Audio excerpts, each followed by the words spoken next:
Brandsters, we meet again. And while our world is healing, dito muna tayo sa ating virtual space. And this is still your loving host, Jiru Magbuhat, and you're still watching. I am Jiru. Today, we are here to serve you with a brand new series. Excited na ba kayo, Brandsters? Dahil ako, sobrang excited na hindi tayo mauubusan ng pakulo. And this is one of those. It is the first series Brandsasia channel will be making, and it is very, very special. And without further delay, I introduce to you the pilot episode of I Am Jiru's Fashion Episode Series.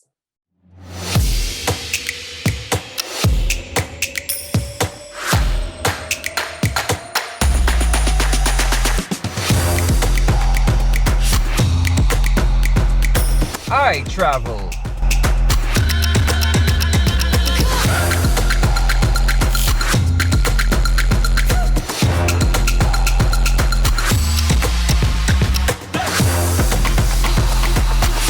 I eat.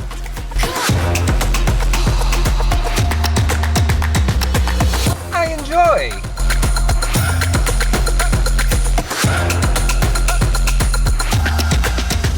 I am Jiru.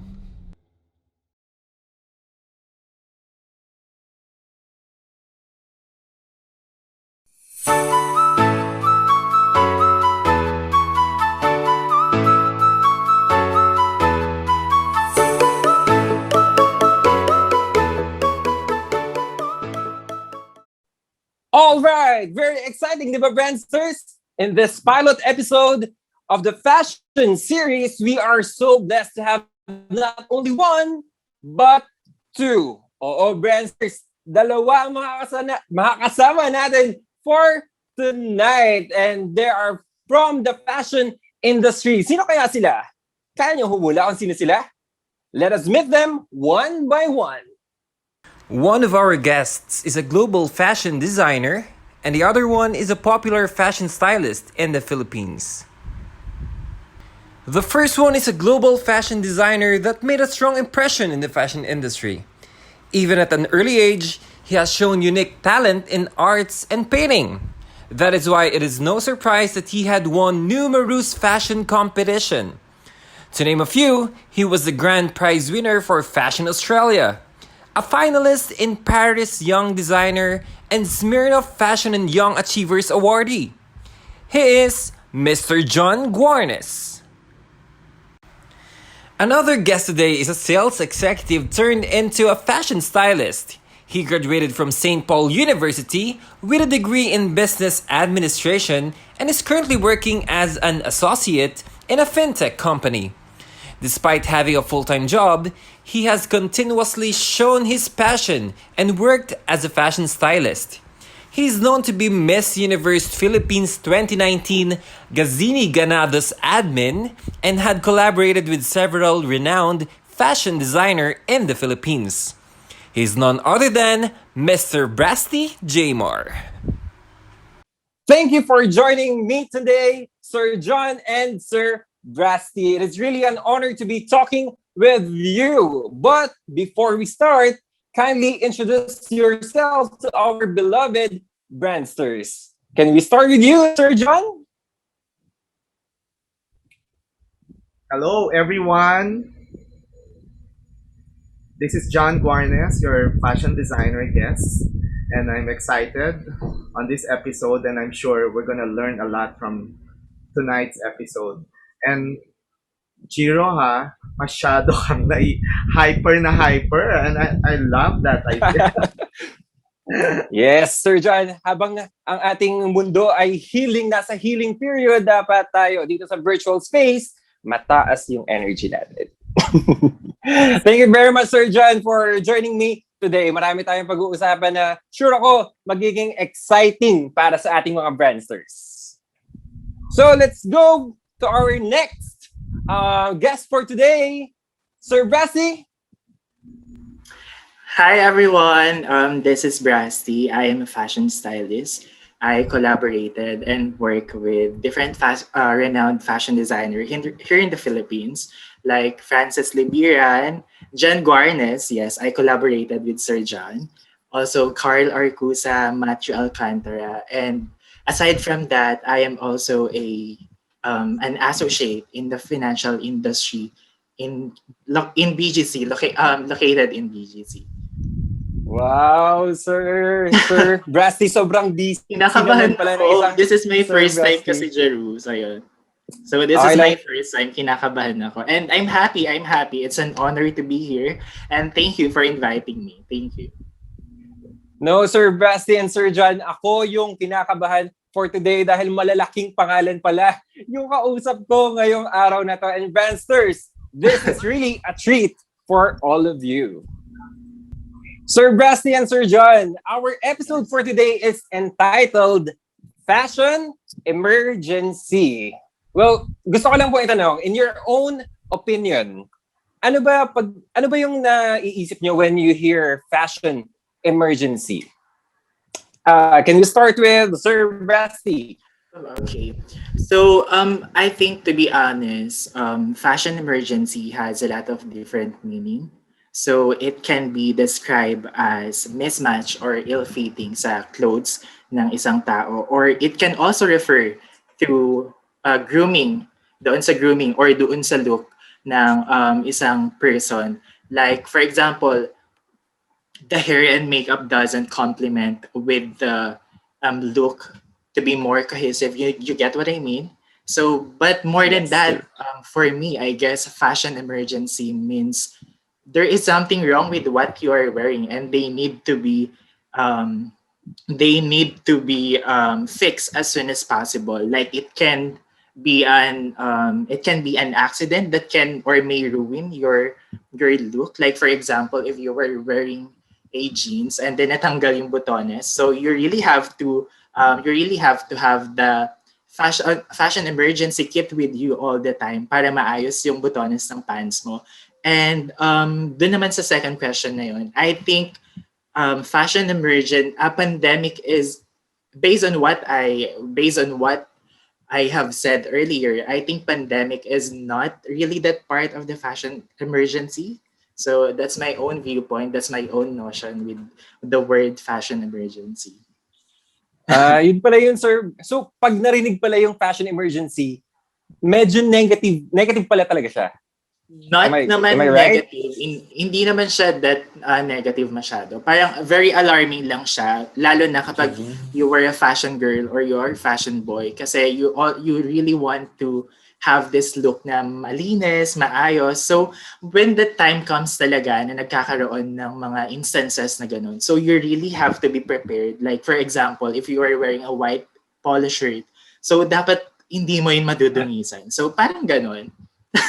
Oh, I remember so many times na nangyari na pala sa akin itong mga bagay na to. At kailangan natin ng fashion emergency kit na tinatawag. Tama ba yun, Yes. Sir Brasty? Yes. Alright.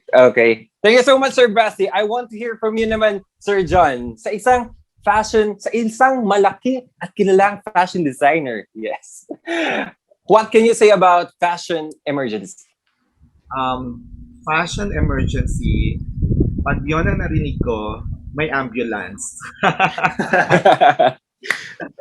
Diba, very alarming, Tita, And Sir John. Yeah, kasi I want to alarming. attest to that kasi lalo na yung mga stylists, they're so, um, you know, kailangan sila. They're so important at this time. Lalo na sa mga, mga quick photo shoots, mga quick, Mhm.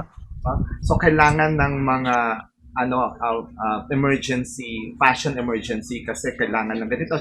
So they have to go around and find some clothes to go to those people who would like to collaborate with them. And then sa amin naman, as a fashion designer, fashion emergency kasi may mga client kami that, sometimes they really like, John, tomorrow I need a clothes. Parang ganyan. So, another thing is that we have to think is panic. Panic yan. Ang bright Panic. they're panicking. Yes. So, syempre, we cannot even say no to our clients, especially kapag yung mga regular clients namin. So, hindi kami Yeah. pwede say no. So, we have to do something for, to provide for them para hindi naman sila Mm-hmm. ma-disappoint from you. And usually, lalo na yung mga client, they're so spoiled. And another thing at this time for the pandemic, we have really fashion emergency because of the present situation. So lalo na ngayon that everyone should be conscious about what they're wearing kasi lalo na especially the frontliners, they're prone to. Mm-hmm. So kailangan talagang they would be protective. So that's why they have to wear something. That's why coming mga fashion designer, we already have putting something that could cater for the frontliners and not just them, but also to the people around us, for them to be protected in this time, in this pandemic time. So for them to be protected against the virus, and that we came out with the idea of fashion PPE suit. Fashion PPE. So, Sir John, actually nakita ko siya, pinost nyo one time sa Facebook, yung Yeah. fashion PPE na design ni Sir John. And yun pala yung part din yon ng ating fashion, what you call fashion emergency. Hindi not only yung look. So parang kasama din pala yung safety or yung use. Tama ba, Sir John? Sir Brasty, tama ba? Yes. Can I just add, like, dun sa Yes, sinabi Sir ni Brasky. Sir John kasi kanina, dun sa PPE. So, may mga tao kasi na working in this hospitals na they are a fashion girl, and sometimes they tend to wear this yung typical na PPE, and may mga tao din naman na they tend to wear yung mga PPE na stylish. So at the same time, si PPE ng fashion designer, they create something na super stylish, not the usual one, kasi I think maganda siya tignan, like the usual one na plain white lang na super lousy ng fitting sa katawan, ganon. So dun kay Sir John naman sa mga gawa niyang PPE, super nice, super gaganda ng design, which I love. Ayun, so ayun siya. Yeah. Oo, totoo. Sobrang fashion forward, kumbaga. Yes. Yung mga designs na nakita ko rin from Sir John and from the other na designers na friend natin. Diba? Yes. And to add to that, that's why we created the fashionable PPE suit, because I have a client who is a doctor, and she said like, I have a problem, John, because most of my, syempre lalo na, she's pedja. So the problem is that the children doesn't want to go to the clinic because they're afraid that they felt like the stigma that when they wear the common PPE suit, they felt like they're the ones who carry the virus and they look like an astronaut. So and doesn't really want to go to the hospital or even to the clinic. So and then she commissioned me and asked me that, John, can you create me something fashionable? Yeah, actually I made one design that is a trench coat that would cater for all the doctors, that is can be worn fashionably, so you don't have to worry about the children. They feel like um, the attachment to you as a para hindi na pag-iisipan ng mga taong makakakita na, oops, kailangan natin siyang iwasan kasi nakasuot siya ng typical na PPE suit. So yun pala yung importance ng ating fashion dun sa ating mga PPE ngayong pandemic. Wow, thank you very much, Sir Brasty and Sir John, para din sa mga perspective nyo about fashion emergency, lalo na ngayong pandemic. Now that we are on that topic naman, how did the pandemic change your nature of work? What were the challenges in your field as a fashion designer and a fashion stylist? Let's start with Sir John. As a fashion designer, ano pong naging impact ng pandemic sa fashion industry? Actually, we were really affected by the current situation because there's no events really going on. So like last year, I was able to be more creative and be responsive to the current situation. So right away, I create a face mask, fashionable face mask. I also created like fashionable PPE suit that go along with the PPE suit. So at the same time, I create some working clothes for those people who works online, who work at home. Yeah. So and then also bathrobe where they really have to wear it because some people came out from outside and then get inside, so they have to wear something, take off all the clothes Mhm. they wore, and then wear the bathrobe. So before they take a bath, so they have to rest first and wearing those bathrobes. So those are the things that I have done last, Mhm. and then this year I still continuously doing that. So to cater for the emergency fashion. Emergency. Yes. So talaga Sir John, parang nag-adapt talaga tayo kasi since pandemic, talagang mag-a-adapt tayo since tayo naman yung nangangailangan. Tama Sir John, no? And it is safe to say pa rin na fashion is still alive kahit ganito yung nararanasan natin. While the world is healing, fashion is still alive. Tama Sir John, no? Yes, but we were limited with some ideas and creativity because Yeah. ito lang yung needs at the moment. So, kailangan dun lang tayo. So, while doing on that, on the other side, we still have to prepare once the pandemic is gone. So, kailangan we should not be contained to what's the recent situation, but we have to move on, move forward. So, while doing on the other side, this side, so I have to do other sides also. Yeah. Kasi for sure, when all this is over, lalaban na ulit tayo. Yes, kailangan handa tayo kasi I have a friend, sabi niya, John, kailangan prepared tayo kasi anytime that this pandemic happen, talagang magbo-boom naman lahat yung fashion, all the events and True. everything. So, kung hindi ka handa, 'di ba? So, parang Yeah. Mhm. tamad ka na, nagpa-relax-relax ka na, nag-depress ka na, 'di ba? So, while waiting for the right time, meron ka pa rin ginagawa para to Mhm. keep you going. Yeah, this is really the right time para mag-brainstorming ng mga bagong fashion ideas. Tama, Sir John, no? Yes. And now, I'll go to Sir Brasty. Ano naman naapektuhan yung pagiging fashion stylist ngayong pandemic? Due to, for me, sa case ko naman, due to pandemic, I'm experiencing a slowdown sa work ko right now. And also my productivity as a fashion stylist and as a regular employee. So, I think yung challenges ko during this pandemic is yung pagiging engaged, pagiging motivated, pagiging alam mo yun yung ability to create more or to be yung ability to be more creative. Yun yung mga challenges na nararanasan ko ngayon. And as a fashion stylist, gaya nga ng sinabi ni Sir John kanina, meron kasi sa fashion and photography industry kasi may mga planned shoot na yan. So may mga scheduled shoot na. And then biglang magre-release ng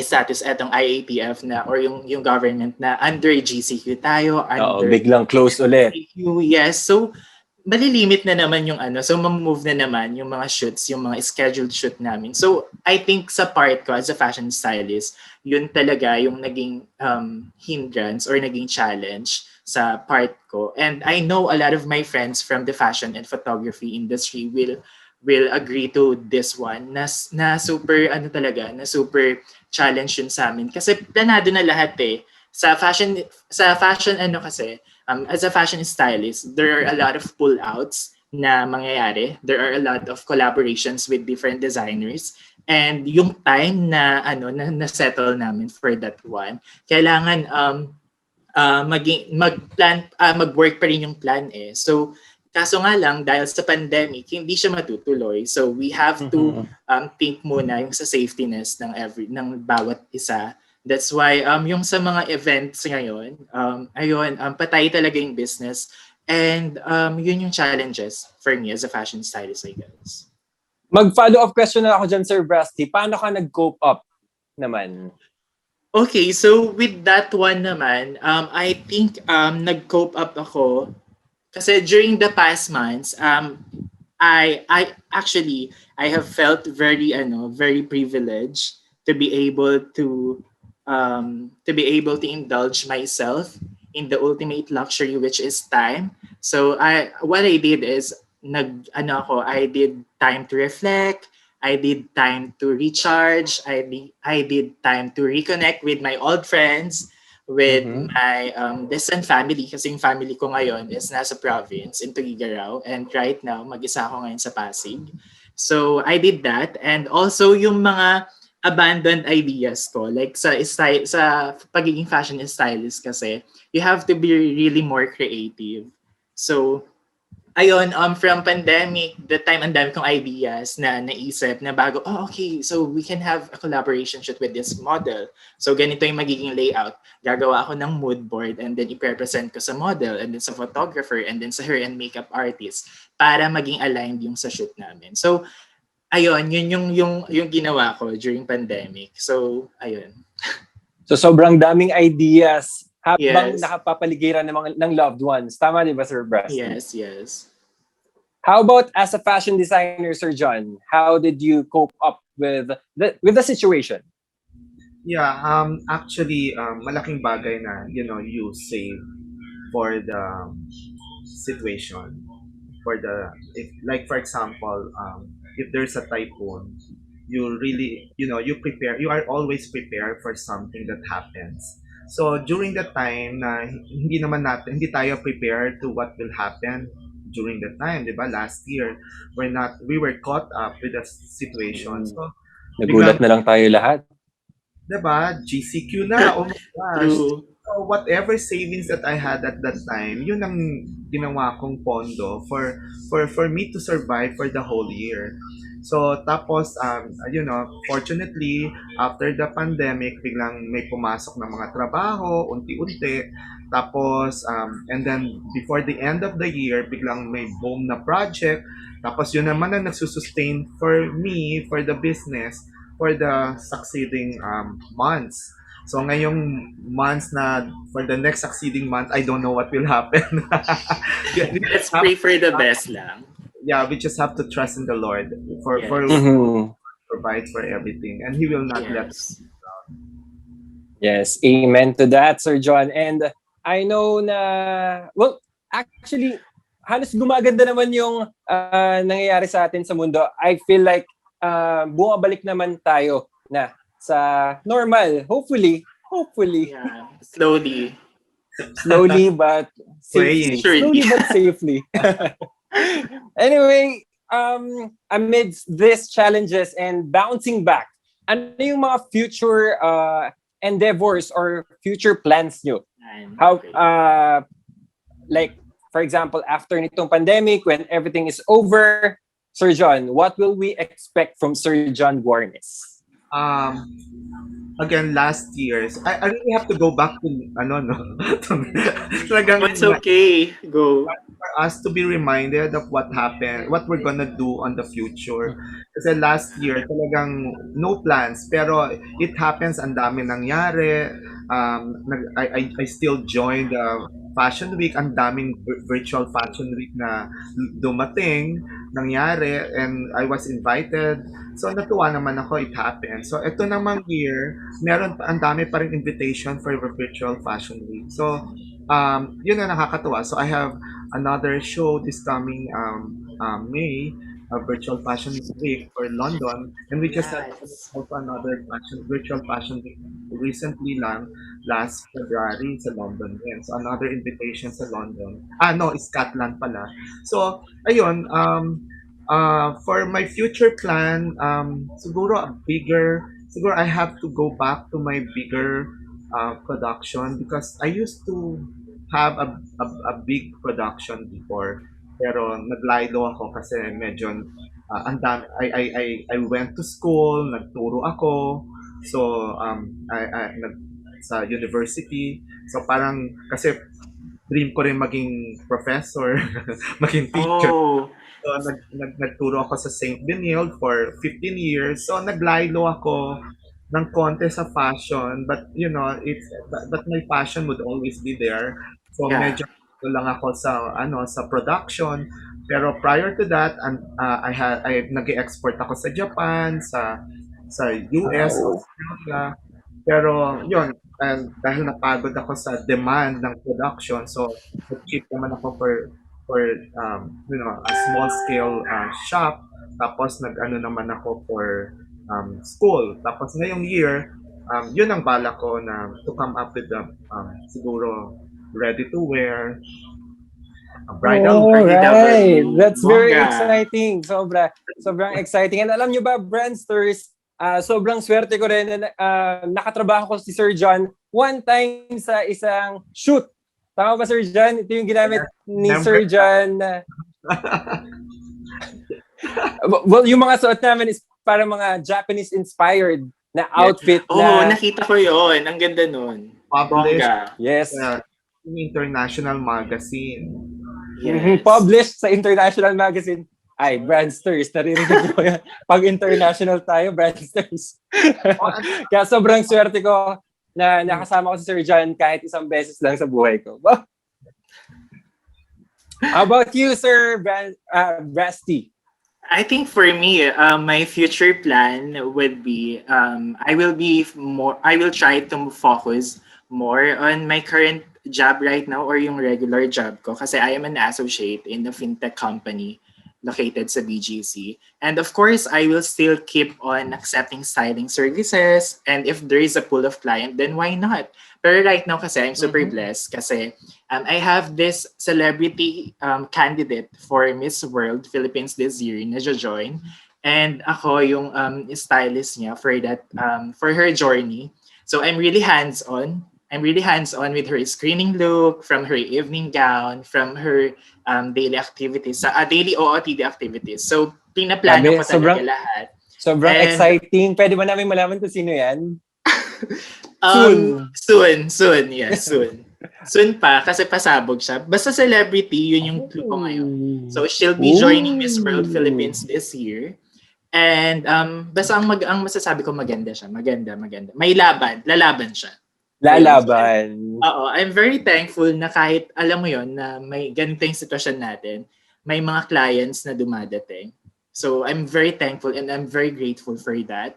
Lagi akong nagpapasalamat sa Diyos kapag may mga ganong pagkakataon na may mga clients na nag-reach out sa akin or may mga clients na nagtatap sa akin na, oh, I need fashion stylist. I want you to be my fashion stylist, something like that. So ako super thankful lang, okay, let's do it, something like that. So ayun, yun yung sa akin, yung plan ko is maging more focus lang sa regular job ko ngayon. And then yung pagiging fashion stylist ko naman, It will always be there. yeah, it will always be. Yes. Kasi syempre pag passion mo naman talaga, di ba? If it's your passion, it will be your life. Yes, so true. Tama ka And dyan. that is very nice na marinig sa isang fashion stylist and fashion designer. And I'm very looking forward and cheering for both of you. Maiba lang po tayo. I want to ask this in behalf sa ating brandsters na fashion enthusiasts. What is your advice to those who want to pursue fashion? Lalo na yung mga hindi gaanong pinalad financially. Kasi di ba, alam natin, here sa Philippines, Totoo. marami tayong mga kasama or mga kaibigan na dreamer kung tawagin. Ano yung pwede nating i-advise sa ating mga friends, sa ating brandsters na dreaming to be a fashion stylist or a fashion designer? Sir John? Okay, so since I was a professor in the fashion school in Benilde in a fashion course, So I always tell my students that but they are capable of putting up their own shop. But to those who are really emerging and they don't really have the capacity, important is the recommendations. Start first, building up your name, joining a lot of competition. That's how I started. I joined competition, and fortunately I won in Australia and also in Paris. So it gives a lot of impact, and it helps because people notice you, discover you, and also recommendation, referrals that Yeah. you do this. And then at the same time, pag wala ka pang mananahe, wala ka pang sewing machine, ano ka muna, subcon. Find somebody who can, ang gagawin mo lang, what you'll do, ask already a down payment from your client so you can buy all the materials needed. Tapos, True. right away, commission somebody to do it and so for you. Tapos, then for fitting, something like that. So, start something small. Once people get notice of your designs, your creativity, and especially the quality is very important. Kailangan maganda ang fitting, maganda ang pagkakagawa, maganda yung pagkakahit. Mhm. So yan yung magiging impact to your client. So once your client's satisfied, and after that, oh, I will recommend you to my friends. So dadami na ng dadami yung friends Yeah. mo, yung mga client. Network. That's how it Super works. So, connections. Mhm. and then at the same time, pag ikaw naman nagkapangalan na, kasi some designers nagkaroon lang ng konting show, lumalaki na, feeling nila, di ba na. I mean, for you to be established as a fashion designer, especially in this industry, kailangan you have to last 25 years to 30 years in the industry for you to be said that you are you are already in. Di ba? Sabi nga ni Heidi Klum in fashion, today you're in, tomorrow you'll be out. So, kung True. hindi mo na sustain yung business mo, hindi mo na sustain yung clientele mo, one season ka lang. Sorry. Mhm. so, so, Totoo po yan. so Kasi di ba, Sir John, wag masyadong skill. magdo, 'di Mm. ba? So, And so dapat mag-start mo sa skill para at least mapansin and ma-appreciate ng clients and other connections. And then after it forward, tama ba Sir John? come Katulad ni again. Sir John na nag-help naman ng mga fashion dreamers sa school. Yes. So, so now yung naka-establish na ka na ng name mo, nakaroon ka na ng clientele, just go on. And then Yeah. maintain clients because clients they come and go. They try different designers. But once they tried you and they didn't like the other designers, so they'll still come back to you because of the service that you give to them. So, importante talaga yung service, yung skill, and yung marketing mo. So, kasi ngayon, yung time ko, yung designer, noon, pag designer ka, marunong ka lang mag-drawing, designer ka na. Eh ngayon, Yes. pwedeng ganon.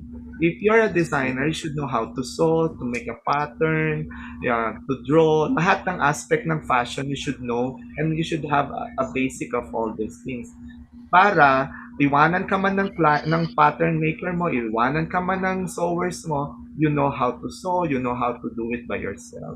So hindi ka dependent on people, and you Mhm. you will survive on your own. Yes. Thank you, Sir John. And siguro i-add ko lang din, tama, Sir John, na talagang mag-fail at mag-fail at any moment. Basta keep moving forward lang. Kasi parang sa social media, kahit yung mga vlogs, you never know kailan magbo-boom yung vlog mo, kailan sisikat yung vlog mo. Yes. Basta keep moving forward lang. I think that Yes. goes same sa fashion industry as a fashion designer din, Sir John. Yes, at the same time, the generation now, they're so blessed because we have the social media. So you can market your own self, your own brand. by the social media. So yun yung malaking advantage, 'di ba? So Advantage. malaking factor 'yan sa mga designers ngayon. So ang gagawin mo lang is just to really retain establish your name, continuously working on your brand. Yeah. Importante talaga 'yun. Thank you so much, Sir John. How about Sir Brasty? Um, sa akin naman, sa case ko, as a fashion stylist, I think my biggest advice is to learn how to utilize the use of internet.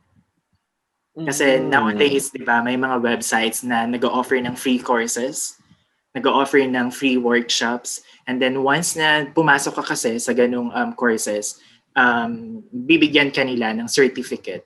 And that is really helpful para dun sa mga fashion enthusiasts na hindi gaano well off, and pero gustong-gusto nilang i-pursue yung dream nila Mhm. as a fashion stylist or as a fashion designer. And I think it's also about thinking twice before starting this long journey sa world ng fashion. Kasi in the world of fashion industry, it is extremely competitive and it is very hard to succeed kasi there are a lot of people na pareho nung dream mo. So it Mhm. really all boils down sa tao, like yung tao Mm-mm. na ba to is very hard working. So my Mm. advice siguro Persistent is ba?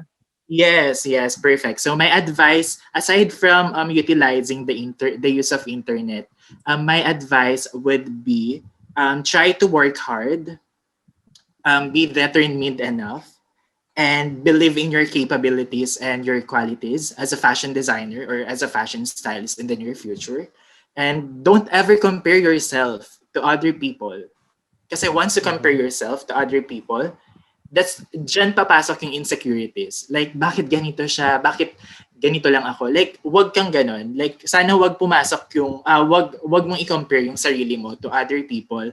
And just dream big. Walang masama kung mangarap ka ng mataas. Basta make sure na wala kang insecurities sa life mo, wala kang Mhm. tinatapakan na tao, and always stick lang sa vision mo as a fashion stylist or as a fashion designer. Kasi if you have this vision, um, if you have this vision kasi, may mararating ka, trust me.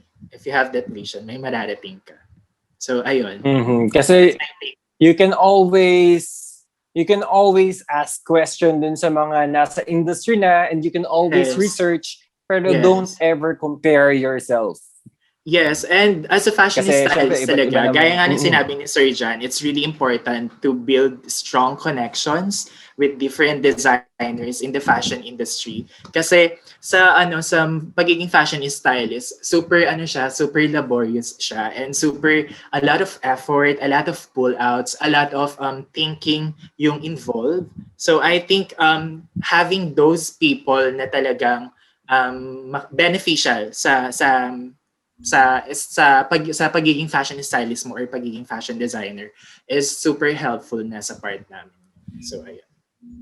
Yes, and sobrang nagpapasalamat ako sa maraming insights na nakukuha ko today. Sobrang dami ko pang gustong itanong, but syempre yung time natin dito sa ating show is really Yeah. sobrang compressed lang, kaya for sure sana magkaroon pa tayo ng part 2 ng ating fashion Okay. episode series. Yes, but before we end, gusto ko lang ding itanong, or I'll give you the chance to promote, kung may promote tayo, or how can we contact you? Let's start with you, Sir Brasty. Okay, hi everyone. This is Brasty again, a fashion stylist in Manila, Philippines, based in Manila, Philippines. So, if you need a fashion stylist, if you need fashion styling services, don't hesitate to reach me out on my Instagram or even on my other social media accounts. For my Instagram, it's at Hello Brasty, and the same then with my Facebook account. So guys, please support naman my Miss World Philippines candidate na celebrity this year kasi she'll be joining na talaga, and I hope na i-support nyo siya. So ayun lang. Sobrang Sweet lang. exciting. Wala ka ba dyang pa-clue para medyo mahulaan natin kung sino yung Um, ating... dati siyang Star Magic celebrity. Pero now lumipat na siya. She's a beauty queen. She's friends with sino ba? She's friends with Ivana Alawi. Yun na lang siguro yung masasabi ko. But yeah, maganda siya. I know familiar yung babae sa inyo, yung tinutukoy kong celebrity beauty queen. And ayun, Sobrang exciting. Super exciting for my part kasi finally, for this month, meron tayong client or project. Mm-hmm. And magiging productive yung ating pagiging fashion stylist. Productive. Yes. Thank you so much. So, again, Brandsters, it's at Hello Brasty. Brasty. Tama? At Hello Brasty. How about you, Sir John Guarnes? Anything you would like to promote, or how can we contact you? Yes, so hi everyone, mga ka-Brandster. Thank you so much for giving us this opportunity to be part of your program. And again, you can contact me through my social media account, John Guarnes, and then also my Instagram, Guarnes John. And also, I'm a columnist sa Abante. So, nakita niyo yung aking pasikatin natin siya. Hey. And also, yes. So, this one is very, natutuwa ako kasi ang dami ko na natulungan ng mga tao na nagkaroon ng trabaho during the pandemic because I featured them in a column. Yeah. So, nabigyan sila ng mga client and everything. So, I'm so happy because I serve my advocacy through this column. And so, please buy Abante. But I'm once a week lang naman to. So, also, I have another virtual show, Aberdeen Fashion Week that will be coming soon. That's on May 28, 29 in Scotland. Bongga. Wow. Scotland lang naman, Sir John, no? Scotland lang. Hindi masyado malayo. Program, yung Ganap TV. So you can also watch online program. Ganap TV. Makikita natin yan, Sir John, sa Facebook, tama? Yes. Ganap TV. Yes. Thank you, sir. Thank you so much, Sir John and Sir Brasty. And sobrang dami naming natutunan sa gabing ito. And thank you so much din na-inspire nyo yung ating mga Brandsters na nanonood sa atin today. Yes. And can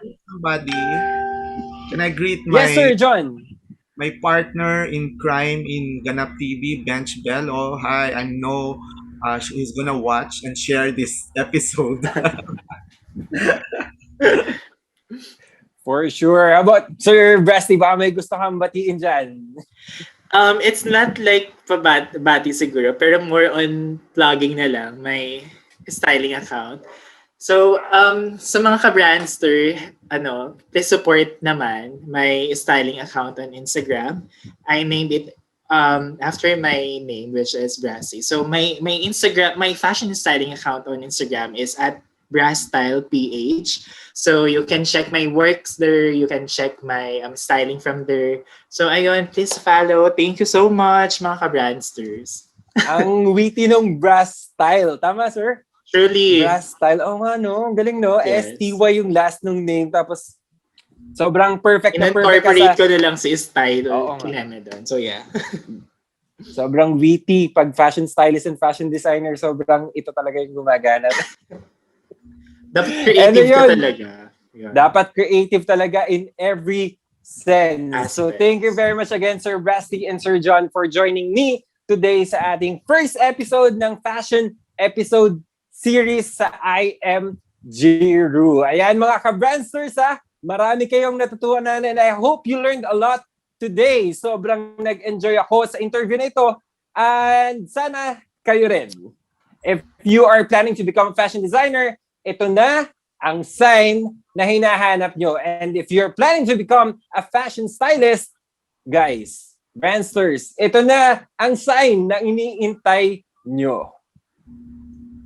Thank you Okay. so much again for watching. And again, this is Jiru Magbuhat. And thank you for watching. I am Jiru, the first episode of Fashion Episode Series. Till next time.